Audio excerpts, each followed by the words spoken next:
Bismillahirrahmanirrahim, alhamdulillahi rabbil alamin, wa salatu wa salamu ala nabiyina Muhammad wa ala alihi wa ashabihi wa sallam, amma ba'd.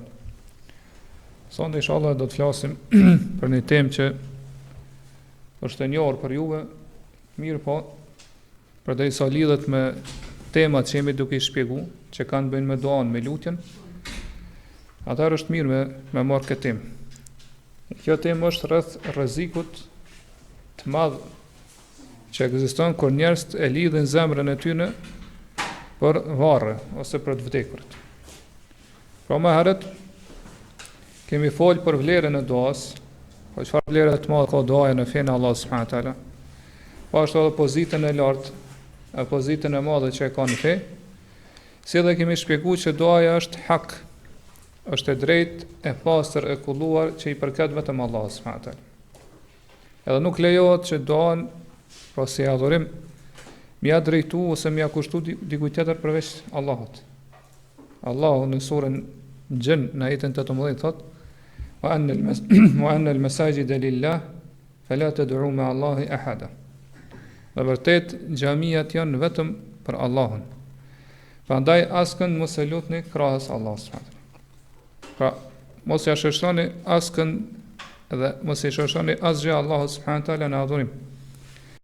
Mirë pa Allahun subhanahu taala njësone me tauhid. Edhe gjithë fenë juaj, adhurimet e juaja t'ia kushtoni sinqerisht e pastër vetëm Allah subhanahu taala. Pra muslimani obligohet që Allah subhanahu taala ta lut në çdo gjendje në cilën kalon, apo në çdo rrethon në cilën është. Allah subhanahu taala do ta lut për gjitha nevojat e tij. Mirë po do t'i lutet vetëm Allah subhanahu taala, as kujt tjetër përveç tij. Dhe do ta shpresoj edhe të varr shpresat e tij vetëm te Allah subhanahu taala, te as kush tjetër përveç tij. Gjitha kërkesat, gjitha nevojat që ka, do t'ia shfaq Allah subhanahu taala. Ajo që është e çuditshme te disa njerëz se përket kësaj teme e cila është shumë e ndjeshme, po njëkohësisht është edhe e rrezikshme, është se ata në këtë çështje po ju kanë drejtuar dikujt tjetër përveç Allahut subhanahu taala. Pra datë e tyre, lutjet e tyre ja kanë drejtuar kupollave, të vdekurve, varrezave, ndërtesave që janë ndërtuara mbi këto varre kështu më radh. Edhe kërkojnë, do thotë i thirrin ata, kërkojnë ndihmë dhe shpëtim prej tyre. Kërkojnë që Allah subhanahu taala kërkojnë prej tyre që ata më ju ndihmu, më i dhon triumf, më i dhon rrezik, furnizim, shëndet, më u shly borxhet, po ashtu më u lehtësu, edhe më u largu vështirësitë, edhe brengat e kështu me radhë për lloje ndryshme të kërkesave. Pra këta janë që fjalën me cilën edhe urdhën me cilën i ka urdhëruar Allahu subhanahu taala. Këtë fjalë ka ndryshuar me fjalë tjera ose me çështje tjera. Pra Allah subhanahu taala neve na ka urdhëruar dhe na ka udhëzuar që mu lut për vdekurit, për ta. Kurse këta shkojnë edhe i lutin vdekurit. Allah subhanahu taala na ka urdhëruar dhe na ka udhëzuar që me kërku mëshirë për të vdekurit. Pra me lutë Allah subhanahu taala më mëshirua ata. Kurse këta shkojnë edhe mëshirën dhe faljen e kërkojnë prej tyre. Kështu që është e pamundur edhe pa pranuar që kjo çështje, pra me u drejtu lutjet vdekurve, apo me lutë Allah subhanahu taala përmes tyre, apo me lutë Allah subhanahu taala tek varret e tyre, pra është e papranuar edhe e pa mundur që kjo çështje të jetë e lejuar ose e lishme në fenë Allah subhanahu taala.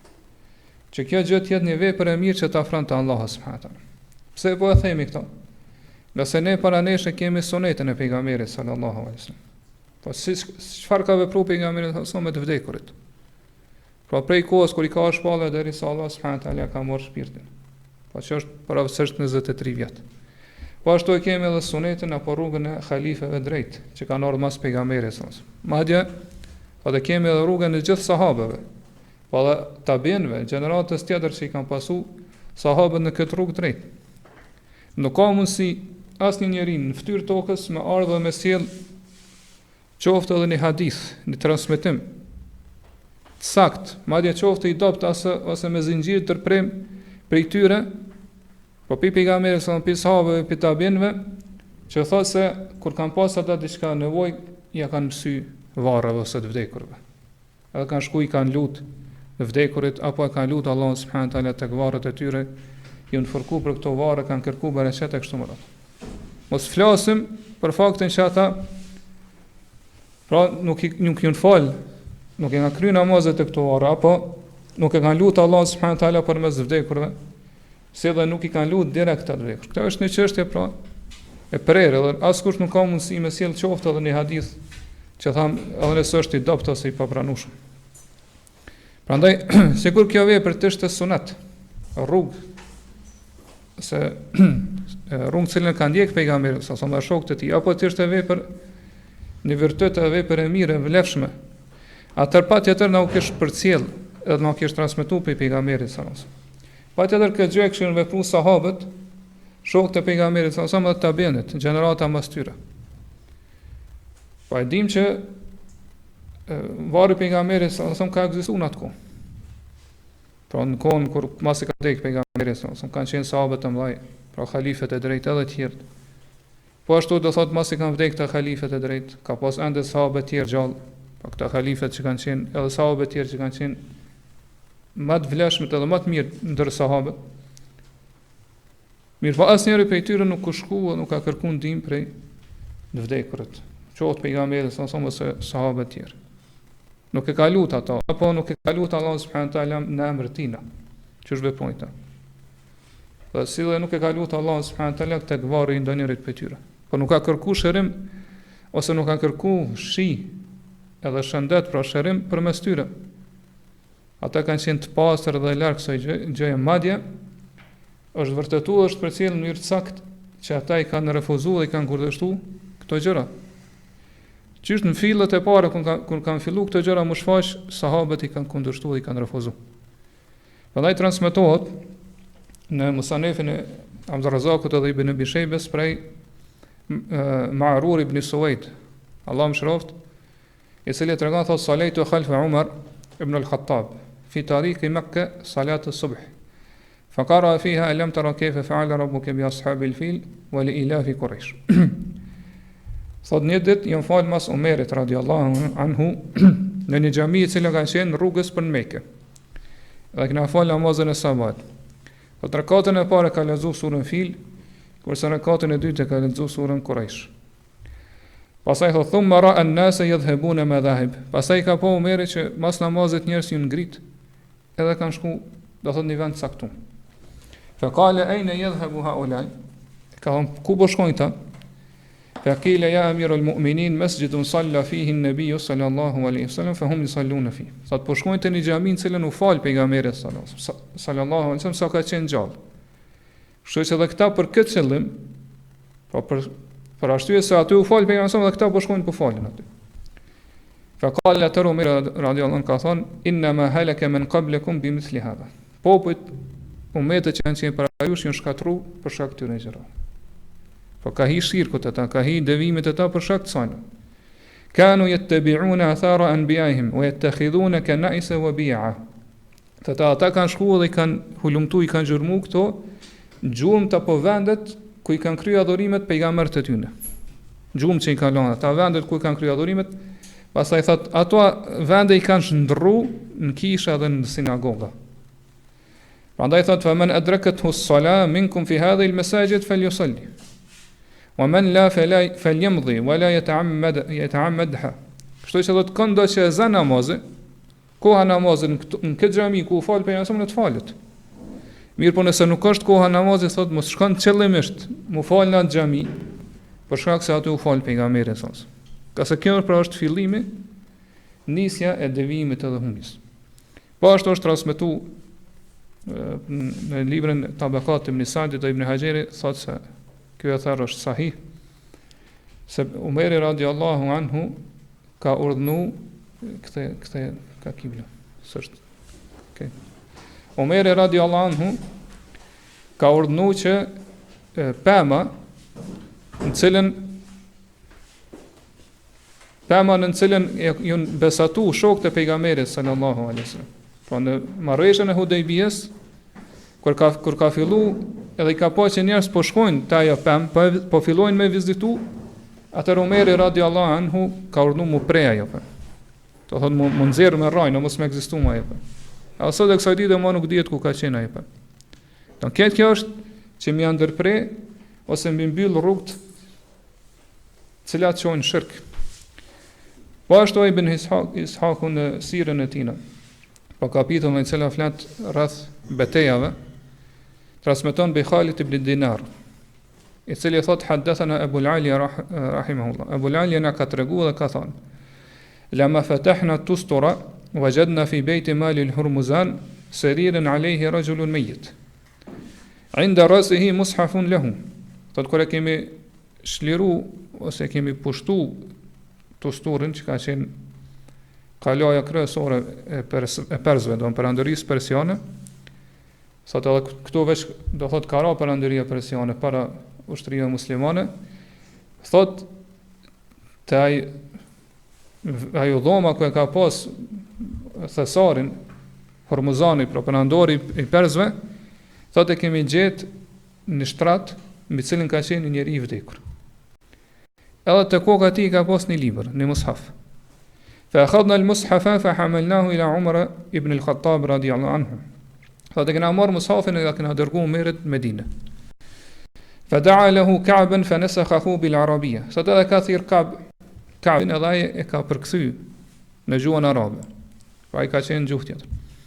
Fa ana awwalu rajul min al-arabi qara'ahu. Thot unë jam i pari prej arabëve që e kum lexuar për gjuhën arabe. Qara'tuhu mithla ma aqra al-Quran. Thot e kum lexuar ashtu siç lexohet Kurani. Fa qultu li Abi al-Aliya ma kana fihi.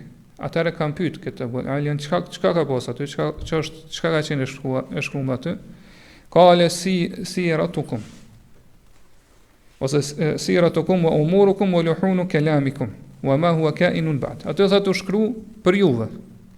Po është paralajmëruar për ardhmën e pejgamberit ose për ardhmën e sahabëve, shokëve të tij, po gjërat që kanë ndodhur në të ardhmen, po mos e vjen pejgamberi sallallahu alajhi wasallam, po çish kanë me fol njerëz e kështu me radhë. Qultu fa ma sana'tum bir rajuli, atëra ka pyet çka veprut me këtë njeri. Qala hafarna bin nahari 13 qabran mutafarriqa. فلما كان الليل دفناه وسوينا القبور كلها لنعميه على الناس لا ينبشونه. Ose mbeshuna. Thotë kur gjatë ditës i kemi hap 13 varre. Edhe kur ka ardhur nata e kemi varros njërin prej këtyre varreve, këtë personin e vdekur. Edhe pastaj i kemi mbulu, edhe i kemi rrafshuar varret, në mënyrë që njerëzit mos me pas mundësi. Pra mi konfuzu edhe mos me ditë cili është varri këtyre që pastaj me shku edhe me zhvarros, pra me nxjerr për varrit. Kultu ma yarjuna minhu, atar ka thonë, çka kanë shpresu njerëz për këtij personi? Qala kanat as-samau idha hubisat anhum barazu sarirahu fayumtaru. Thot kur nuk ka rashi një kohë gjatë e kanë nxjerr këtë personin jashtë, edhe do thot ka rashi.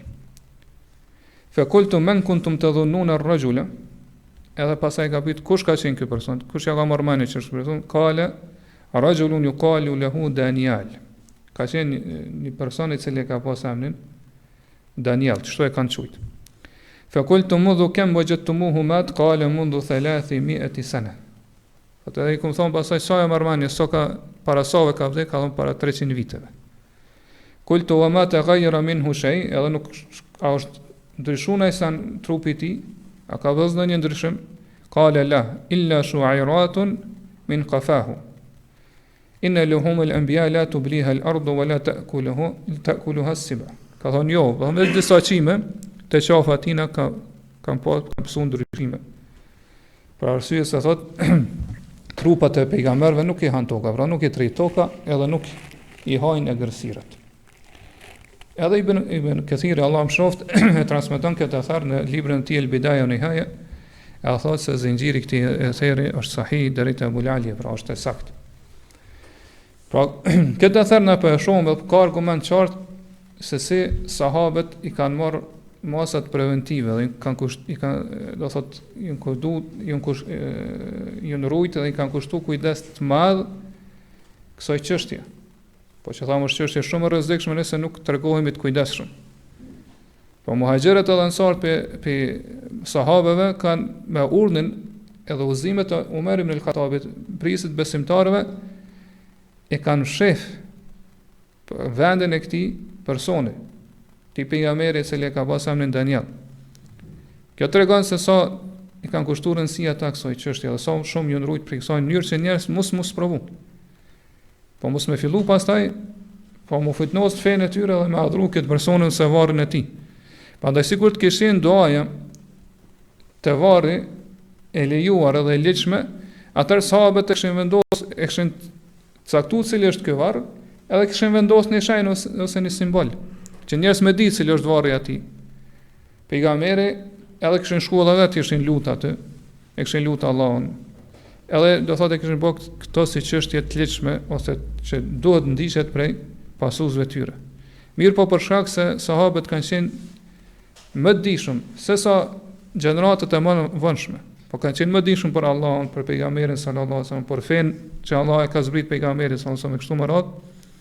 Po ashtu kanë qenë edhe tabienët, dhe gjeneratët që kanë mas sahabeve, po që kanë nisë këtë rrugë, ata do thotë kanë vepruar në këtë mënyrë. Po i kanë marrë gjitha preventivat që me rujt fenë Allahu subhanahu wa taala. Po me rujt për atyne shkaqeve që njerëzit i shohin drejt shirkut. Po ngjashëm pra kanë vepruar edhe që është thamë edhe tabienët, nga se do tabienët i kanë taku sahabët. Edhe do thot tabienët kanë qenë numër i madh, po një brez i madh i tërë, që i kanë taku sahabët, shokët e pejgamberit sallallahu alaihi wasallam.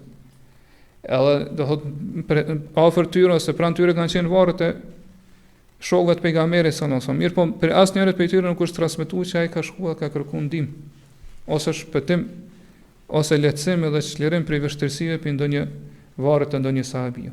Asgjë e ka lut, do thot apo po vdekurin apo me lut Allahun te varri i tij, apo me lut Allahun përmes tij në emër tina kështu më radh. Po këto janë çështje që patjetër sikur kishin ekzistuar në kohën e tabienëve, por në kohën e sahabëve, në kohën e tabienëve atë ishin përcjellë të na.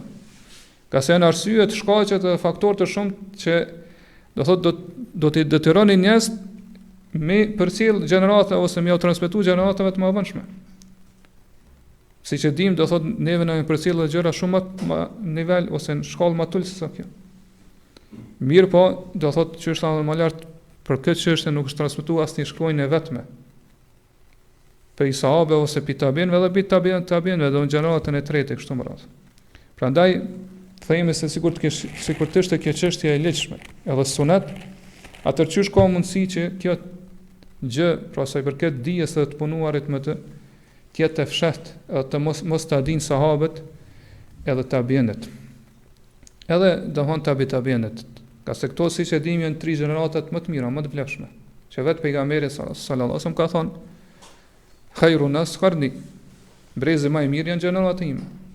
Thumma alladhina yalunhum thumma alladhina yalunhum, pastaj gjenerata që ose brezët që janë pas tyre, pastaj edhe brezi i tretë.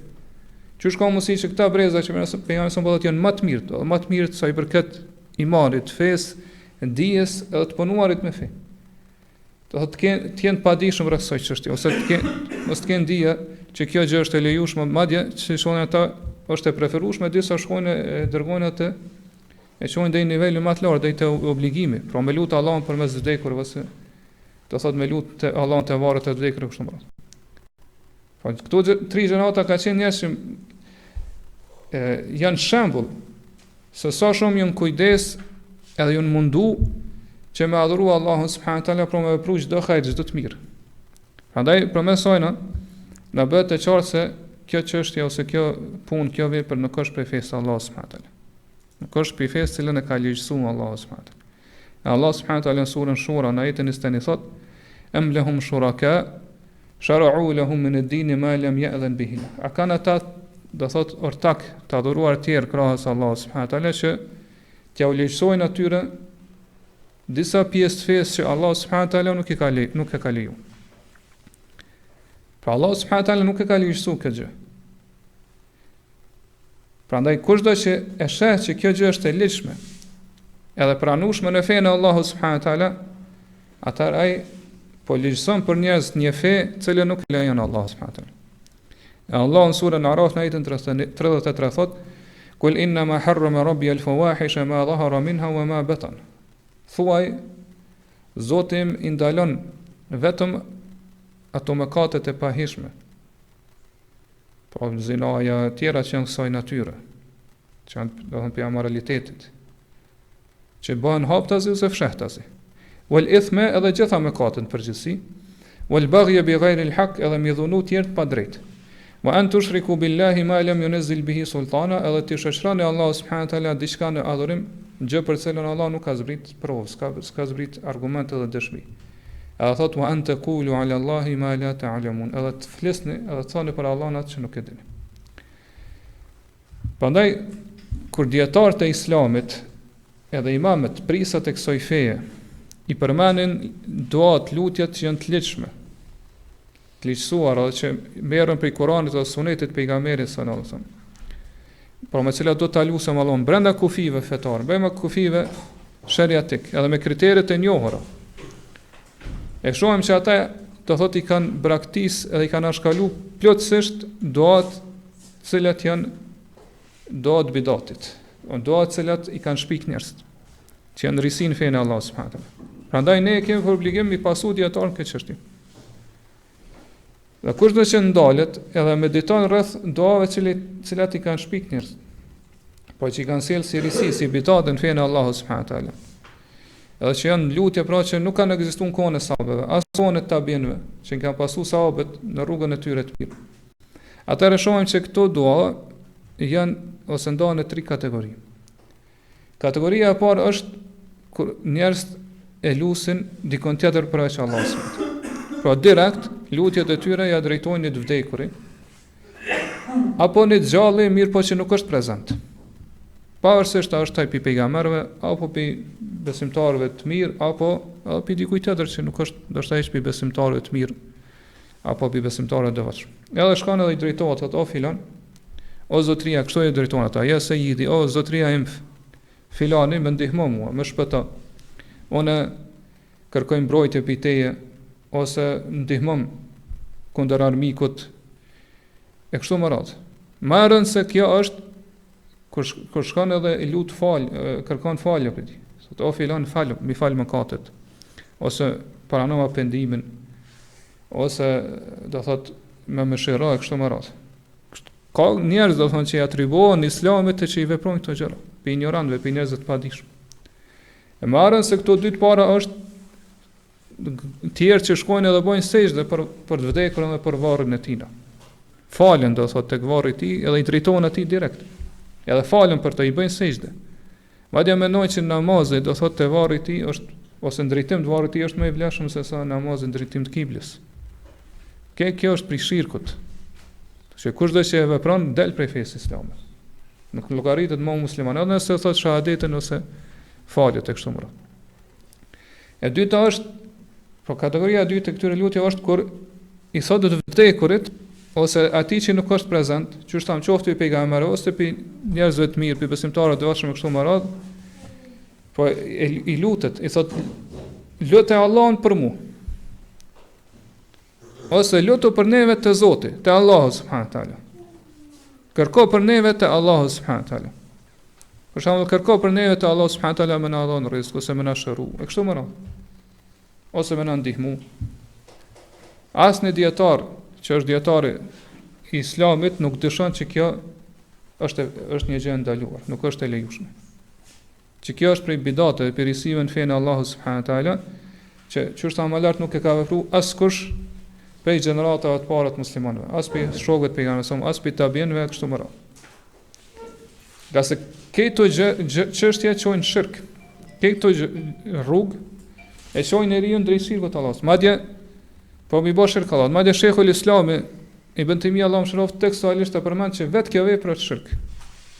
Ai thot pra në librin e tij Majmu'ul Fatawa, sawa'un talaba minhum qada' al-hajat wa tafrij al-qurubat au talaba minhum an yatlubu dhalika min Allah.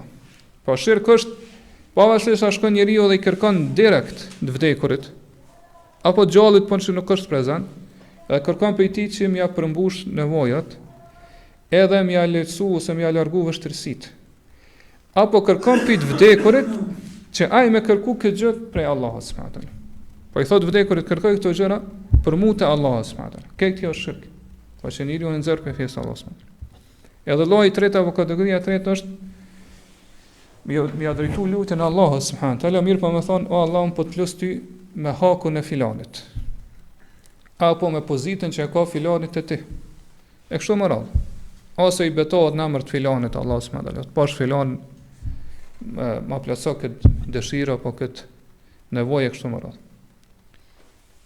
Edhe këtë lutje nuk transmetohet ose nuk përcjellet që e kanë vepruar sahabët, shokët e pejgamberit sallallahu alajhi wasallam. Edhe nuk njihet në duat e njohura, do të thonë transmetuar libra të shumtë prej sahabëve dhe tabiinëve që ata kanë vepruar një gjë të tillë. Çdo gjë që transmetohet prej sahabëve në këtë çështje ose është daif, do të hadith daif shumë i dopt, ose është me udhë i shpifur. Është hadith i tërëllum. Nuk ka hadith sakt që sahabët e kanë lutur Allahun subhanahu wa taala në këtë formë. Prandaj në fund themi se ajo që duhet ta dim se këto tri kategori të lutjeve ose tri lloje të lutjeve që i përmendëm më lart. Sikur kishin qenë vepër e mirë, me cilën e adhurojmë Allahun nëse na afron te Allahu subhanahu wa taala, atëherë patjetër sahabët na kishin paraprin këtë vepër. Nga se ata kanë qenë njerëz më të mirë mas pejgamberit sallallahu alaihi wasallam. Edhe do njerëz më të mirë këtij umeti. Patjetër që sahabët na kishin paraprin, po Allah subhanahu wa taala i kishte udhëzuar drejt kësaj mirësie. Patjetër që ata na kishin paraprin edhe na kishin udhëzuar drejt kësaj çështje. Prandaj sikur të ishin këto tri lloje të lutjeve ose kategori të lloje të lutjeve që i përmendëm më lart, udhëzim i sakt. Atëherë kjo i bën që sahabët, përderisa nuk e kanë vepruar ata, kanë qenë devijuar dhe të humbur këtë çështje. Këto nuk e thot asnjë njeri i mençur. Do thonë që sahabët e kanë humbur se kanë devijuar rrugën e drejtë. Ka sa çështja për nëse të kategorisë dhe gjeneratat më të mira, do thonë për njerëz më të mirë pasur ka edhe do thotë ajete dhe tekste shumë që tregojnë se sahabët kanë qenë në rrugën e drejtë. Edhe për ta do thotë Allah subhanahu wa taala ka përgatitur xhenetin. E nëse do thonë rruga në cilën kanë qenë sahabët, ajo është e vërteta, po natyrisht është udhëzimi, atëherë çështë të Allah subhanahu wa taala fa ma dha ba'da al-haqqi illa ad-dalal. Çka ka pas vërtetës veç se humbjes edhe devimit. Prandaj çdo gjë që nuk ka bazë, do thonë nuk e kanë vepruar sahabët, shokët e pejgamberit sallallahu alajhi wasallam. Edhe dy gjenerata të mas tyre, atëherë e kuptojnë që është humbja dhe është dalalet, është devim, nuk është në rrugë e drejtë dhe nuk është udhëzimi i drejtë. Në radhë do thonë është tema tjetër e cila është ndërlidhet me këtë temë, për cilën ne kemi folë kur kemi shpjeguar librin e tauhidit, që el-ghulu fi quburi salihin, me tepru në varret e njerëzve të devotshëm, kjo përfundon edhe i shndron ato në idhuj që adhurohen me anë Allahu subhanahu wa taala. E për këto inshallah flasim në dersën e ardhshëm. Allahu a'lam. Wa sallallahu ala nabiyina Muhammad wa ala alihi wa ashabihi